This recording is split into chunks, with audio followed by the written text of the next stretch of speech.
नमस्कार दोस्तों। देखिए आज हम बात करने वाले हैं, बहुत सारे लोगों के दिमाग में ये सवाल रहता है कि जो दक्षिणी गोलार्ध में जो लोग रहते हैं, वह गिरते क्यों नहीं है? वो पृथ्वी पर कैसे रह रहे हैं? या जो लोग पृथ्वी के किनारों पे रहते हैं, वो लोग गिरते क्यों नहीं है? ऐसे कुछ सवाल हैं, बहुत सारे लोगों के दिमाग में रहते हैं।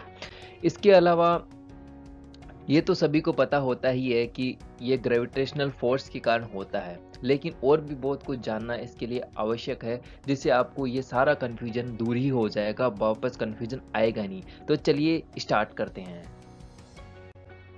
सबसे पहला क्वेश्चन कि लोग हैं किनारों पे जो रहते हैं वो गिरते क्यों नहीं है? जब मैं छोटा था तो मेरे माइंड में भी एक क्वेश्चन आता था कि ये लोग गिरते क्यों नहीं है?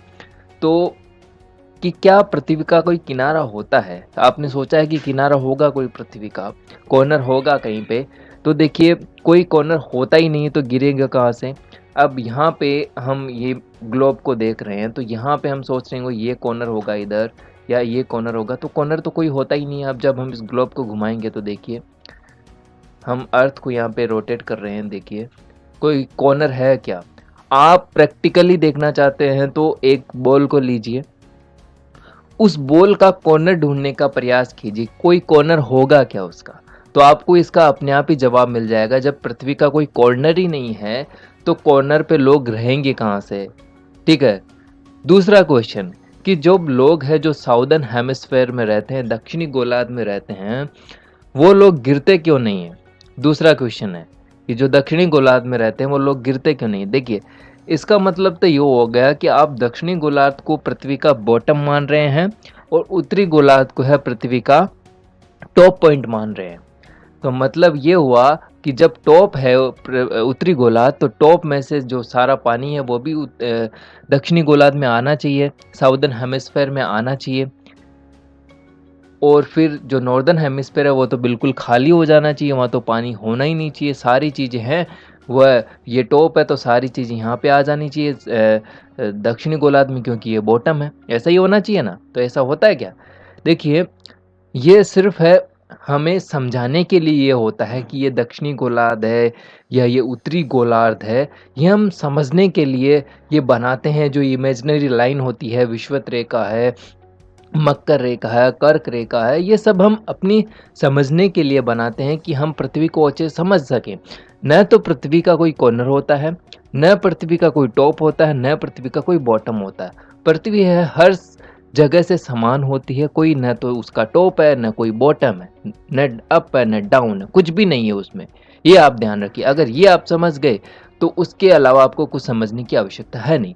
दूसरी चीज होता है ग्रेविटेशनल फोर्स। हम पृथ्वी में किस कारण से हम जमीन पे टिके हुए रहते हैं? उसका कारण है ग्रेविटेशनल फोर्स, गुरुत्वाकर्षण बल। गुरुत्वाकर्षण बल हमेशा पृथ्वी के सेंटर की ओर होता है, केंद्र की ओर होता है, और इसी कारण हमारा हमेशा जो झुकाव है केंद्र की ओर रहता है। हम पृथ्वी से हमेशा है सटे हुए ही रहते हैं, कभी भी हम ऊपर नहीं जा सकते। अगर हम गुरुत्वाकर्षण बल नहीं होगा तो हम हमेशा पृथ्वी पर भी तैरते ही रहेंगे। इसके अलावा और कंफ्यूजन है कोई? देखिए कन्फ्यूजन होना ही नहीं चाहिए।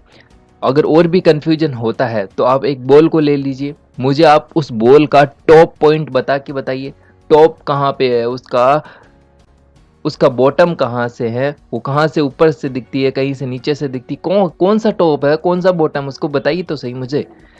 बॉल है उसी तरह पृथ्वी है, यूं समझ लीजिए। बॉल को बताइए टॉप कहाँ पे उसका। उसी प्रकार पृथ्वी में है, पृथ्वी का न तो कोई टॉप है। आप समझते हैं कि जो नॉर्दर्न हेमिस्फीयर है, जो नॉर्थ पोल है, वो पृथ्वी का टॉप है। नहीं, टॉप नहीं है वो। पृथ्वी का कोई भी टॉप नहीं है, पृथ्वी का कोई भी बॉटम नहीं है, ये आप याद रखिए। ये समझ गए आप तो अब सारी जो कंफ्यूजन अपने आप ही दूर हो जाएगा। ठीक है। अब मेरे हिसाब से सारा जो कंफ्यूजन है वो दूर हो गया होगा। एक बार हम और है इस जो मैप है उसको हम चेंज कर लेते हैं, हम उसको जो रियल मैप होता है पृथ्वी का उसमें आ जाते हैं, जो रियल रूप से पृथ्वी दिखती है उस मैप में आ जाते हैं हम। इसके अलावा देखिए मेरे पास एक कमेंट भी आया था, उसका भी मैं जवाब देने का प्रयास करता हूँ। देखिए उन्होंने पूछा था कि हम यहाँ पे भारत में खड़े हैं, भारत में हैं, और हम भारत से चल के हम जाते हैं पृथ्वी के, समझ लीजिए हम जस्ट भारत के अपोजिट साइड में चले जाते हैं किसी दूसरे देश में। तो समझ लीजिए हम भारत के अपोजिट साइड में आ गए हैं, हम यहाँ पे आ गए हैं। किसी दूसरे देश में, समझ लिए हम यूएसए में आ गए। तो उन्होंने कहा कि हम उल्टे क्यों नहीं हो जाते। अब देखिए उल्टे हम कैसे नहीं होंगे, क्योंकि पहले तो है ग्रेविटेशनल फोर्स है, गुरुत्वाकर्षण बल है जो हमेशा सेंटर की ओर होता है, तो इस कारण हम पृथ्वी पे एक सरफेस पे ही हम जुड़े रहते हैं।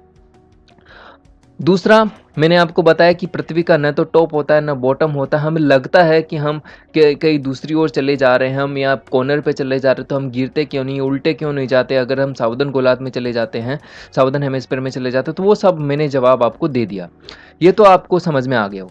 दूसरा उनका ये भी था कि जब हम अपोजिट साइड में आ जाते हैं तो हम आसमान के परे क्यों नहीं चले जाते हैं।